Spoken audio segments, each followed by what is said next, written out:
안녕하세요. 반갑습니다. 서울 아산병원 임상영양사 강신숙입니다. 여러분들의 첫 만남을 할 때는 제가 벚꽃을 보면서 왔는데 오늘 이제 중반기에 세 번째 여러분들을 만나뵙게 될 때는 하늘도 지금 많이 높고 파랗고 가을 문턱에 들어서는 쯤에 다시 여러분들을 만나게 됩니다. 이제 그동안 항암 치료를 받을 때 어떻게 식사를 하셔야 되는지, 그 다음에 증상이 있을 때 어떤 식으로 좀 대처해야 되는지 그런 거에 대해서 제가 주로 말씀을 드렸고요. 그렇게 이제 말씀을 드렸음에도 불구하고 생활에서 이런 거를 먹어도 될까 말까라는 고민들을 많이 하시게 될 겁니다. 오늘은 그거에 대해서 여러분들과 함께 나누어 보고자 합니다. 환자분들이 가장 많이 생각하시는 게 내가 이게 치료 중인데 이게 나한테 좋을까? 나쁠까라는 질문을 많이 하세요. 그런데 저희가 항상 얘기를 할 때 항암 치료 중에는 그 어떤 음식도 나쁜 음식이 없습니다. 다만 상황에 따라서 좀 주의할 음식이 있는 거고요. 그리고 주변에서 좋다고 하는 음식이 나한테 무조건 100% 다 좋은 게 아니고 조금 더 도움을 주는 음식이다. 그럼 이렇게 되면은 어떻게 생각할 수 있냐면 나쁜 음식은 절대 먹으면 안 되는 거, 좋은 음식은 이것만 먹어야 되는 거라고 생각했었던 거를 주의할 식품, 도움을 주는 식품으로 나누다 보면은 좀 더 먹을 거리가 좀 더 많아지시게 되는 거죠. 그래서 그런 개념으로 생각하시고 앞으로 항암 치료 동안에도 음식을 대할 때 이런 마음으로 좀 대하셨으면 좋겠습니다. 그래서 뒤에는 환자분들이 가장 많이, 우리 환우분들이 질문을 많이 하시는 것들을 질문 위주로, 그 질문에 대한 답변 위주로 진행해 보도록 하겠습니다. 많이 보시는 거, 밥은 잡곡밥으로만 먹어야 되느냐라는 질문을 많이 하세요. 건강에 잡곡밥이 좋다고 하니까 평소에 쌀밥을 먹어오던 분들이 암물 진단을 받고 난 다음에 갑자기 잡곡밥으로 바꿔야 되는데, 이제 문제는 뭐냐면은 내가 평소에 먹어오지 않던 음식이다 보니까 굉장히 힘들어하세요. 그러면서 이제 이런 질문을 던지시는데 답을 드려보면 쌀밥이 암을 일으키는 것은 아닙니다. 다만 내 상황에 맞게 밥을 선택하시면 되는 거죠. 나는 평소에도 잡곡밥을 잘 먹어왔고 그 다음에 오히려 쌀밥을 먹는 것보다 잡곡밥을 먹으니까 변비에도 더 도움이 좋아. 그렇다고 그러면 이런 잡곡이 들어간 잡곡밥이라든가 호밀빵 이런 것들을 먹으면 이런 잡곡에서 여러 가지 생리활성 물질이나 비타민, 무기질, 섬유질 이런 것들을 갖다가 공급받게 됩니다. 그런데 내가 소화기 수술을 하고 그 다음에 항암 치료 받으면서 점막에 염증이 있거나 설사를 쭉쭉 하는 상황인데도 잡곡밥을 고집한다. 그러실 필요는 없죠. 오히려 이런 상황에는 잡곡 자체가 오히려 굉장히 많이 좀 더 증상을 심하게 만들게 되기 때문에 이럴 때는 오히려 잡곡을 좋아하셨던 분들도 이런 증상이나 상황일 때는 쌀밥을 먹거나 아니면은 쌀국수를 먹는다거나 그런 식으로 하시는 게 맞습니다. 그 다음에 이제 비슷한 질문인데 밀가루는 먹으면 안 되느냐, 밀가루가 암을 키우지 않느냐, 300식품에 들어가는 것 중에 우리 몸에 나쁜 3대 적 중에 하나가 밀가루 아니냐라는 질문을 많이 하세요. 근데 밀가루 자체가 절대 암의 원인이 되지는 않습니다. 오히려 식욕이 부진할 때, 입맛이 떨어졌을 때 밥에서 부족한 그 열량을 보충하는 데 굉장히 도움이 되고요. 밀가루 자체도 얼마든지 밥을 대신할 수 있습니다. 그래서 밥으로는 안 당기는데 국수로 당긴다. 국수로 드셔도 되고 밥은 안 당기는데 오히려 간단하게 토스트나 그런 거를 통해서 먹으면서 빵을 먹는다. 그런 것들도 다 가능합니다. 다만 밀가루만 먹으면 부족할 수 있는 저희가 첫 번째 영상부터 계속 강조했던 단백질 섭취를 보충하기 위해서 살코기나 계란, 치즈 이런 것들을 곁들여서 드시면 밀가루를 드셔도 상관없으십니다.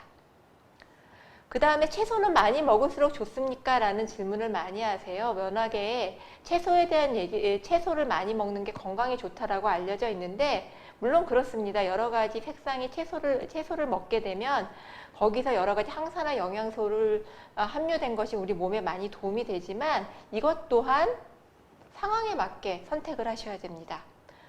근데 이제 이런 채소를 많이 먹다 보면 여기에 있는 섬유소 자체가 소화가 잘 안 되고 가스를 형성하는 경우도 있고, 또 채소로 실제로는 우리 몸에 실제적인 도움이 되는 에너지나 단백질을 주는 그런 영양소는 부족하고, 다만 그 섬유질로서 금방 배가 부르기 때문에 열량은 부족하고 배만 부르게 하는 상황이 생길 수 있습니다. 그리고 일단 이런 섬유질이 들어왔을 때 경우에 따라서는 통증을 유발하게 될 수가 있습니다. 그렇기 때문에 내 상황에 따라서 섭취량 조절이 필요한 거지, 내가 항암 치료 중이라고 해서 무조건 채소를 위주로 섭취한다? 그거는 아니라는 겁니다. 그 다음에 과일을 많이 먹으면 좋은가요? 라는 질문을 많이 하시는데, 그리고 과일은 되게 쉽게 즐겨 먹을 수 있는 식품 중에 하나입니다. 그리고 간식으로 편안하게 먹을 수 있고, 그 다음에 과일에는 여러 가지 항산화 성분이 함유가 되어 있기 때문에 굉장히 도움이 됩니다. 그런데 과일 위주로 식사를 하다 보면 내가 섭취할 수 있는 어느 정도 식사량 내에 과일 섭취 비율이 올라가다 보면 고기나 생선, 두부, 계란 같은 단백질 섭취를 갖다가 섭취할 수 있는 공간을 줄여버리게 되니까 이거는 가능하면 간식으로, 그래서 하루에 권장하는 섭취량은 야구공 크기로 하루에 1개 내지 2개 정도가 적절하다고 보시면 됩니다. 그리고 제일 많이 물어보세요. 내가 그동안 혹시 일반 그냥 시장에서 그냥 파는 채소나 과일을 먹으니까 농약이 노출이 돼서 혹시 내가 이런 병이 생겼을까? 그러니까 항암 치료 중이면은 유기농으로만 먹는 게 맞을까? 라는 질문을 많이 하십니다. 그리고 왠지 유기농 식품은 건강에 유익할 것이다. 그리고 영양 구성이 일반적인 식품에 비해서 더 좋다. 그리고 유기농이 안전하다. 근데 그것은 다 근거가 없습니다. 실제로 유기농 제품이 좀 더 영양가가 많으냐 그런 것도 아니고요. 그래서 실제적으로 여러 가지 연구나 이론적으로 여러 가지 조사를 봤을 때도 유기농으로 재배된 것이 암의 발생이나 재발이나 진행에 효과적이라는 결과는 없습니다. 그리고 오히려 유기농으로 고집하다 보면 유기농으로 재배되는 채소나 과일이 굉장히 제한적입니다. 그러다 보면 제철에 오히려 먹을 수 있는 채소나 과일을 제대로 못 먹게 되면 거기서 얻는 불이익보다 오히려 유기농으로 먹는 것들이 이익이 더 크지 않습니다. 그래서 구하기 쉬운 제철 채소나 과일을 갖다가 잘 세척하고 잘 조리해서 신선하고 다양한 종류를 드시는 게 여러분들한테 지금 훨씬 더 이득입니다. 그리고 고기가 암을 유발하느냐, 그래서 내가 항암 치료를 받게 되는 동안 나는 고기를 먹지 않겠다라는 질문을 많이 하세요. 근데 고기 자체가 암을 유발하지는 않습니다. 그리고 고기는 어떻게 보면 여러 가지 단백질 식품 중에서 가장 단백질이나 철분, 아연 같은 거에 좋은 영양 공급원입니다. 그리고 육류에, 동물성 식품 중에 특히 육고기에 우리 몸 안에 필수적인 아미노산이 가장 많이 골고루 함유되어 있습니다. 다만 이 고기를 조금 더 안전하고 슬기롭게 먹는 게 필요합니다.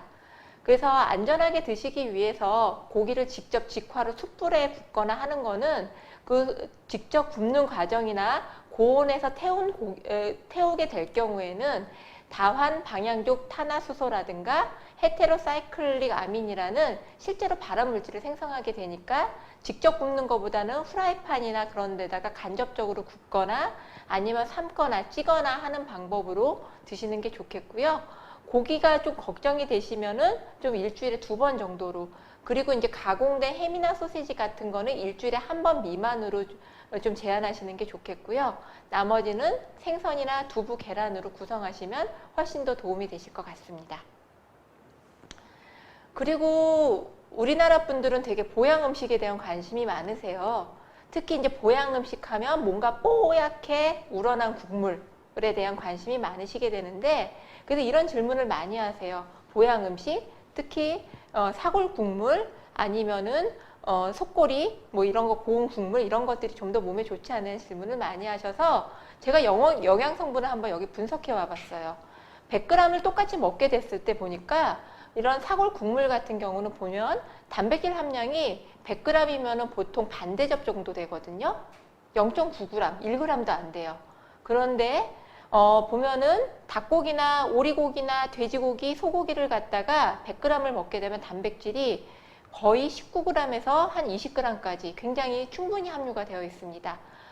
그리고 철분 같은 함량을 보게 되면은 보통 뽀얀 고기 국물, 사골 국물에는 보통 반대접을 먹으면 한 0.3g인데 보면 닭고기는 0.9, 오리고기는 2.2, 돼지고기는 0.8, 그리고 소고기는 4.7이 들어 있습니다. 그래서 꼭 보양 음식을 먹어야 되겠다기보다는 만약에 사골 국물을 드셔도 제가 꼭 권하는 거는 거기에 수육 몇 점, 고기 몇 점을 갖다가 꼭 함께 드시고, 그리고 고기 국물 우려냈다 그 고기 절대 건져내서 옆으로 버려내지 마시고 꼭 함께 드시라는 걸 꼭 권장합니다.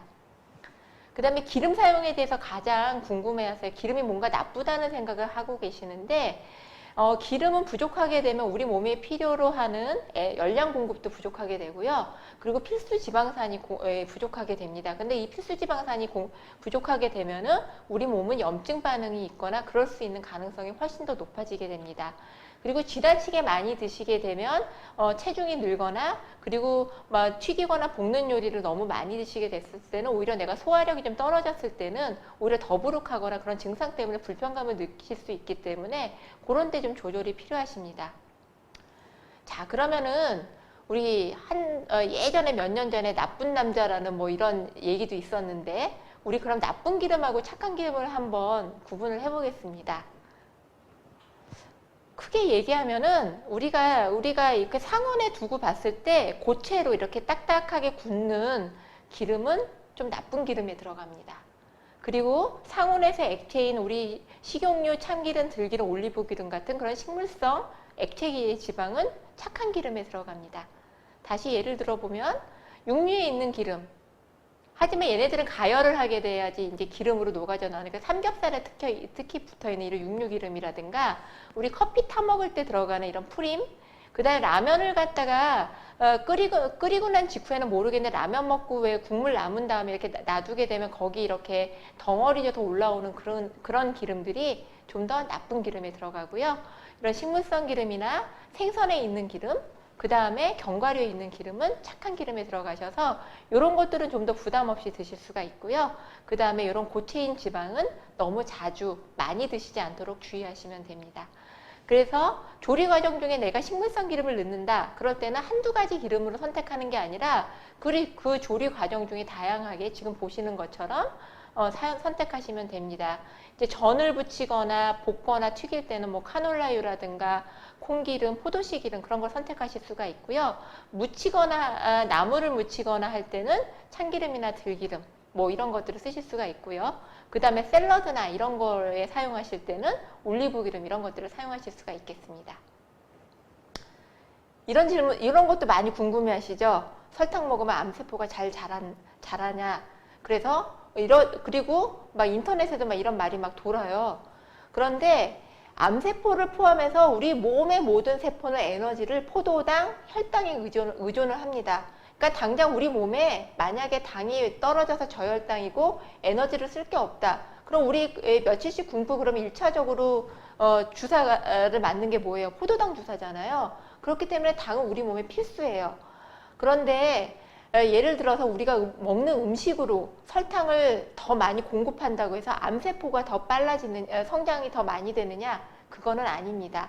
다만 암 유발의 관련성을 굳이 들자면 당분을 지나치게 예를 들어서 간식, 뭐 빵이나 케이크, 아이스크림, 그 다음에 음료 이런 거에서 당분을 지나치게 많이 섭취하다 보면 대부분 체중이 많이 들고 비만하게 됩니다. 그러다 보면 어떤 일이 생기냐면 이런 비만 자체가 요즘 여러 가지 암의 여러 가지 위험 인자로 보이기 때문에 실제로 그렇게 검증되고 있기 때문에 그런 거지, 이게 쭉 건너뛰어서 설탕이 그대로 암을 유발시킨다. 이거는 근거 없는 얘기니까 너무 걱정 안 하셔도 되고, 반찬을 하면서 맛있게 맛을 내는데 필요한 당분이나 그런 것들은 다 사용하셔도 됩니다. 그리고 많이 물어보시는 게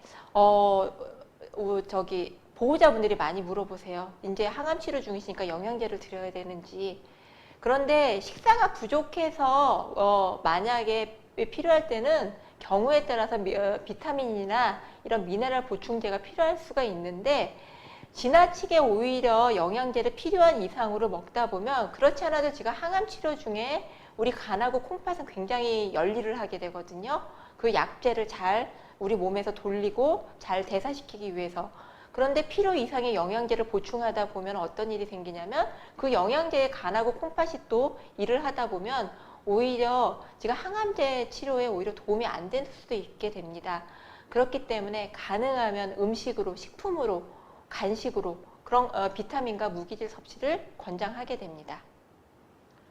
그리고 음식에 양념을 해야 되느냐, 내가 혹시 짜게 먹는 거, 맵게 먹는 거 이런 것들이 항암 치료 중에도 혹시 암세포를 죽이는데 오히려 도움이 안 되는 거 아니냐라는 질문을 많이 하시는데, 짜게 먹는 거 아니면 맵게 먹는 양념 자체가 지금 항암 치료 중에 어떤 영향을 미치는 게 절대 아니니까 내가 식사를 제대로 내 양을 먹을 수 있을 만큼의 제대로 된 양념을 하기 위해서 염분이나 양념하시는 건 좋습니다. 그런데 내가 지금 항암 치료 중에 입안 점막이 헐었거나 그런 상황이고 설사가 있는데 그럴 때 자극적인 음식은 당연히 좀 조심을 하셔야 되겠지만 일부러 괜찮은데 오히려 식욕을 떨어뜨리는 염분이나 양념의 제한은 하지 않으시는 게 좋습니다. 그리고 가장 많이 물어보세요. 커피 이거 먹어야 될까 말아야 될까? 그런데 제가 명확하게 말씀드릴 수 있는 거는 커피 그리고 커피에 들어있는 카페인이 암하고 관련성은 없습니다. 그리고 오히려 이제 가끔 요즘 기사들 많이 보시면 일부 암에서는 커피 중에 있는 항산화 물질인 폴리페놀이라는 게 오히려 암을 예방하는 데 효과를 준다고 합니다. 그리고 이제 우리 환자분들이 이런 질문을 많이 하시는 게 내가 암을 진단받기 전에 커피를 매우 즐겨 먹던 사람인데 항암 치료를 받다 보니까 가끔가다 커피 한 잔을 먹으면 기분도 좋아지고 업될 수 있을 것 같은데 그리고 오히려 커피 한 잔을 먹으면 약간 메슥메슥하고 이런 느낌을 좀 가라앉힐 것 같은데 내가 암 환자이기 때문에 못 먹는다 그런 질문을 많이 하세요. 절대 그러실 이유 없고요. 기호식품으로 하루 한두 잔 정도 그 분위기나 맛, 향을 즐기셔도 됩니다. 식욕이 없는데 집에서만 집밥만 먹어야 되느냐? 그러니까 지금 외식을 하면 안 되느냐는 질문을 많이 하세요. 왠지 외식을 하면은 뭔가 안 좋은 음식을 먹게 될 것 같고 하는데요. 요즘 밖에서 먹는 음식, 물론 요즘은 밖에서 음식을 먹는다기보다는 배달 음식을 많이 드시게 되는데 그런 것들에 대한 것들이 무조건 비위생적이고 무조건 질이 떨어지고 그런 것들이 아니라 요즘 워낙 검증되어 있는 식당 혹은 배달 음식을 하는 곳이 굉장히 많습니다. 그리고 입맛이 없을 때는 아는 맛이 가장 무섭다 그러잖아요. 그 집에서 먹던 그 짜장면이 먹고 싶다. 그 집에 거기서 먹던 피자도 한번 먹었으면 좋겠는데 그랬을 때는 오히려 그렇게 먹고 싶은 것들을 먹었을 때 오히려 떨어진 식욕을 갖다가 올릴 수 있는 한 계기가 되니까 가능하면은 그러실 때는 외식이나 배달 음식도 가능하시고요. 다만 메뉴 안에 이런 곡류, 어육류, 채소가 충분히 골고루 들어갈 수 있는 그런 메뉴를 고르시면 좋을 것 같아요. 그리고 만약에 밖에 나가서 음식을 이용하시면 같이 함께 먹는 게 아니라 개인 접시를 활용하셔서 따로따로 나누어 드시면은 오히려 그런 분위기 때문에 식욕을 다시 올릴 수 있는 계기가 됩니다. 이거는 끊임없이 질문이 나오세요. 이런 민간요법, 무슨 즙을 먹으면 좋다. 홍삼 에키스도 도움이 되지 않느냐. 내가 아는 어떤 사람은 무슨 즙을 다려 먹고 암을 이겨냈대더라. 라고 하는데요. 물론 그게 전혀 아니라고 할 수도 없는데요. 그거는 그 사람 개인만의 경험입니다. 그런 효과라든가 그리고 대상이라든가가 아직 좀 불분명합니다. 그리고 어떤 사람한테는 도움이 될 수 있지만 저희가 병원에서 실제로 경험하다 보면은 오히려 부작용으로 오시는 경우를 굉장히 많이 보게 되고요. 한번 이런 부작용이 있게 되면은 어떤 치료 계획에 굉장히 막대한 지장을 끼치게 됩니다. 그렇기 때문에 오히려 그런 가능성을 병원에서는 검증돼서 많이 보았기 때문에 이런 거에 대해서는 항암 치료 중에는 저희는 제한하도록 권고하고 있습니다. 마지막 슬라이드인데 제가 이렇게 인터넷을 보다 보니까 이게 예전 많이 돌아다니는 멘트더라고요. 서울대 최종훈 교수님이 인생교훈이라는 걸로 해서 굉장히 이제 가슴에 팍팍 꽂히는 말들이 많아요. 갈까 말까 할 때는 가야 되는 거고 말할까 말까 할 때는 뭐 말하지 마라. 그러고 하는데 이제 저는 여기서 맨 마지막 줄에 보니까 먹을까 말까 할 때는 먹지 마라. 이거는 이제 일반인들 좀 체중이 느는 거나 먹고 나서 체중 늘까봐 후회하는데 이런 멘트로 하셨는데 이거는 이분의 이제 이런 메시지고요. 제가 여러분들한테 마지막으로 드릴 수 있는 말씀은 먹을까 말까 할 때는 먹을 수 있는 음식이면 당장 드십시오.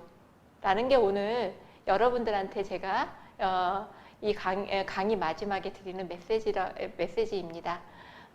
건강하게 항암 치료 잘 끝까지 잘 마무리하시기 바랍니다. 감사합니다.